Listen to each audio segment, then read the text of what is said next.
the rugged streets. The Lord your God has led you these 40 years in the wilderness, that he might humble you, testing you to know what was in your heart, whether you would keep his commandments or not. Deuteronomy 8 and verses 2. To humble them, the Lord 40 years led the Israelites in the wilderness. In other words, God uses long periods or seasons of hardships to shape and mold us into vessels fitting for his noble work and to walk in obedience. However, not all straighten up.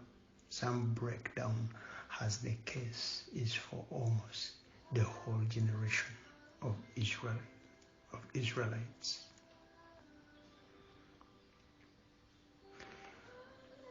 For we were so utterly burdened beyond our strength that we despaired of life itself.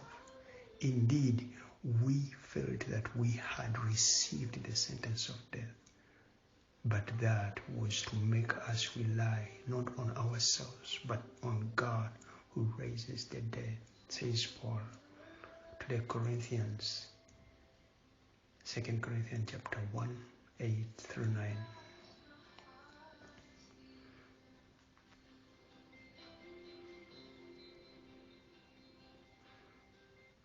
We tend to be self-reliant and neglect our devotion and dependence on the Lord when all is going just fine and prosperous. Deuteronomy chapter 8, 11 through 14 says, "Take care, lest when you have eaten and are full and have built good houses and live in them, and when your herds and flocks multiply, and your silver and gold is multiplied, and all that you have is multiplied, then your heart be lifted up, and you forget the Lord your God." Therefore, friends, difficult times are usually a reminder and a way of God's protection of us from deception and discipline, for dependency and hope on nothing else other than him.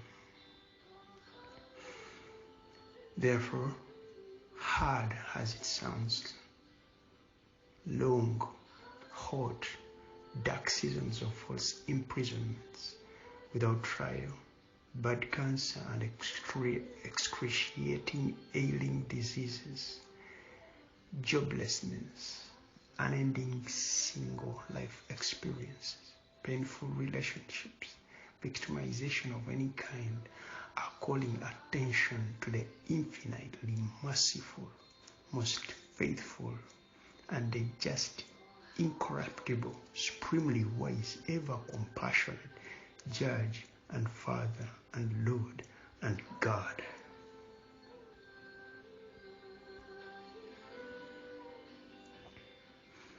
You have heard of the steadfastness of Job, and you have seen the purpose of the Lord, how the Lord is compassionate and merciful. James chapter 5 and verses 11. Remember always the infinitely wise purpose of the Lord. Yes, the days are evil, the enemies are relentless, Satan is acting, the pain is unbearable, and you don't understand that the sovereign hand of God is ultimately governing and directing these to his desired end and for your good. Therefore, give not up the fight of faith.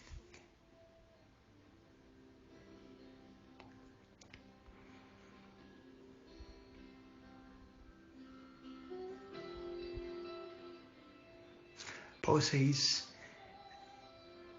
rejoice in hope, be patient in tribulation, be constant in prayer. Romans chapter 12, verses 12. Needless to mention, we evidently pray more, seek God more, rely on him more in our desperation. No wonder precious metals like gold are purified under intense hate. Oh, the depth of the riches and the wisdom and the knowledge of God. How unsearchable are his judgments, how inscrutable his ways. Romans chapter 11, verse 33. Fight for faith. God is in charge.